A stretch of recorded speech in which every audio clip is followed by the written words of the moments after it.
4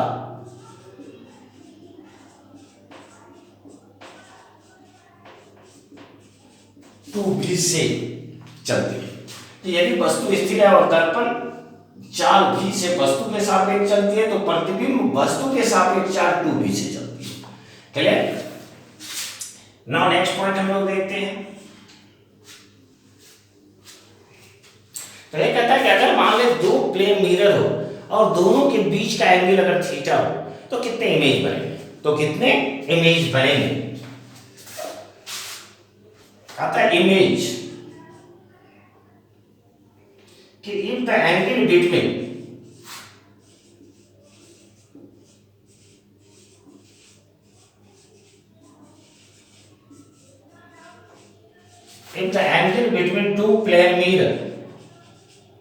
two plane mirror is theta. If the angle between two plane mirror is theta, कि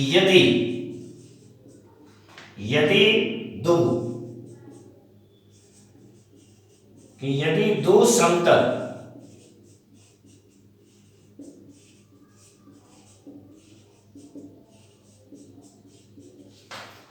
समतल दर्पण के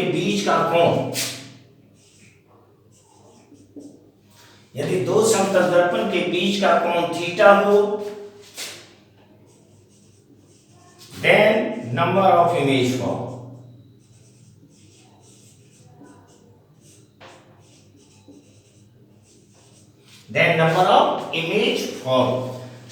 हो तो बने प्रतिबिंब की संख्या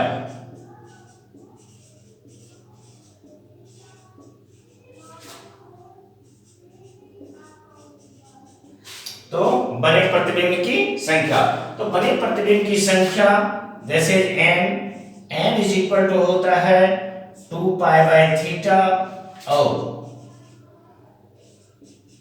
2 पाई बाय थीटा माइनस 1 या इसे आप लिख सकते हैं 2 पाई का मतलब हो गया 360 बाय थीटा और 360 by theta minus 1 which इवर is odd, जो हमेशा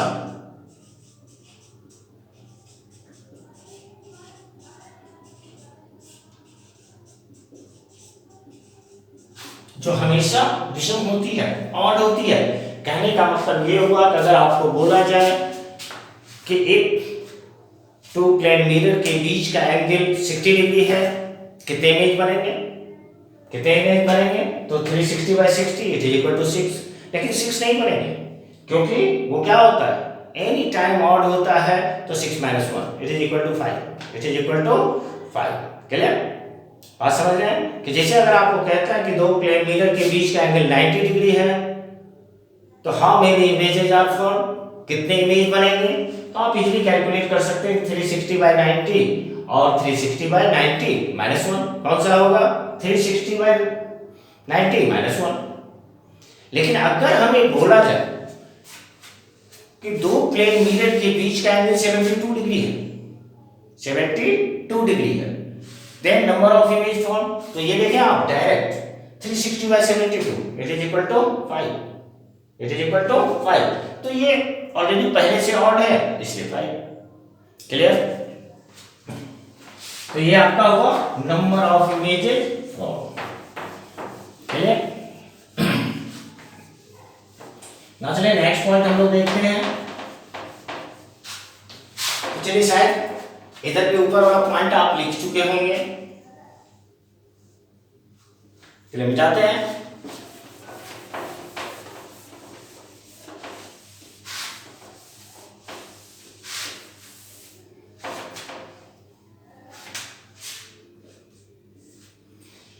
नेक्स्ट पॉइंट में कहता है कि अगर कोई मैन या आदमी अपना पूरा प्रतिबिंब मिरर में देखना चाहता है तो मिरर की लंबाई, मिरर की ऊंचाई उस मनुष्य की ऊंचाई की आधी होनी चाहिए, कहने का मतलब इफ ए पर्सन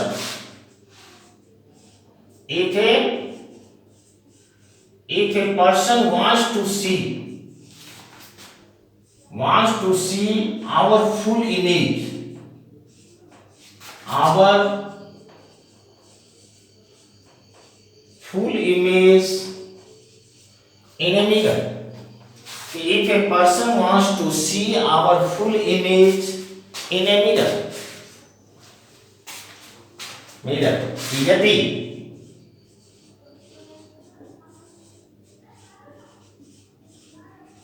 यदि कोई व्यक्ति इन ए प्लेन मिरर, कि यदि कोई व्यक्ति समतल दर्पण में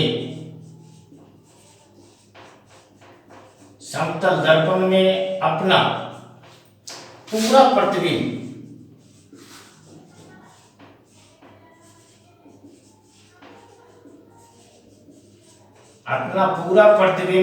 देखना चाहता है, तो height of mirror,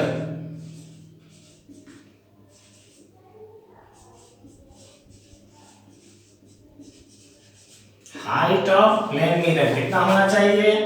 half into height of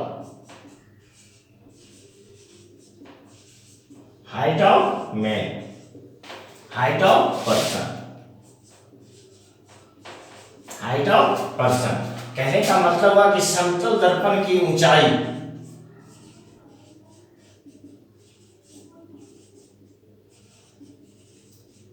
कितनी होगी? तो हाफ इंटू पुरुष की ऊंचाई, कि यदि 6 फीट का कोई आदमी अपना पूरा इमेज प्लेन मिरर में देखना चाहता है, तो उसके मिरर की ऊंचाई 3 फीट होनी चाहिए, उसकी आधी होनी चाहिए। इसी तरीके से अगर आपको बोलेंगे नहीं, आदमी की लंबाई अगर 5 फीट है, तो मिरर की लंबाई कितनी होनी चाहिए? 2.5 फीट होनी चाहिए। क्लियर?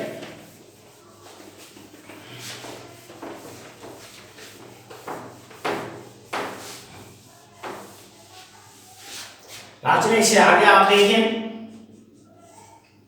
तो जैसा कि आप जानते होंगे कि focal length of plane mirror कितनी होती है?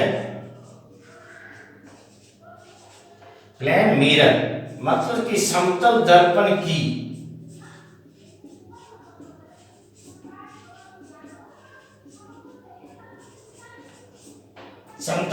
की फोकस दूरी, तो समतल दर्पण की फोकस दूरी इन्फिनिटी होती है। क्लियर?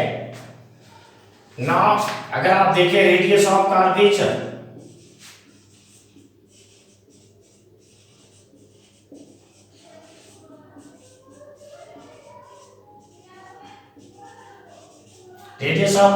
ऑफ प्लेन मिरर कि समतल दर्पण की वक्रता त्रिज्या, समतल दर्पण की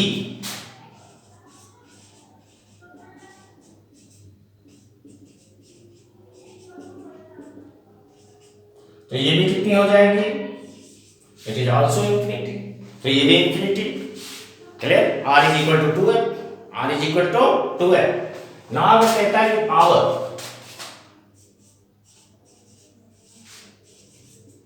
पावर ऑफ प्लेन मिरर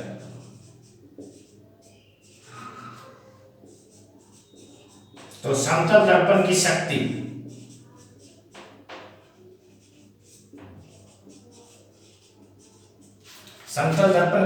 कितनी होती है? 0, क्योंकि ये भी आप पीछे पढ़े हैं, p इक्वल टू कितना होता है? It is equal to 1/f। तो ये आपका था image form by plane mirror, कि किसी भी प्लेन मिरर के द्वारा किस तरीके से इमेज बनता है और उसके क्या क्या प्रॉपर्टीज होते हैं। और जनरली आपको एग्जाम पॉइंट ऑफ व्यू से अगर हम बात करें, तो 1-2 ऑब्जेक्टिव क्वेश्चन, छोटे क्वेश्चंस इस 10-11 पॉइंट में से आ जाते हैं। क्लियर? तो इसको केयरफुली रीड करेंगे और मेन पॉइंट्स को याद रखेंगे, और उसी से आपका बोर्ड का क्वेश्चन बन जाएगा। क्लियर? अच्छी तरीके से पढ़ें, देखें, समझें। अच्छा लगे शेयर करें, सब्सक्राइब करें, आइकन दबाएं। तब तक के लिए थैंक यू। फिर नेक्स्ट क्लास में भेंट करते हैं।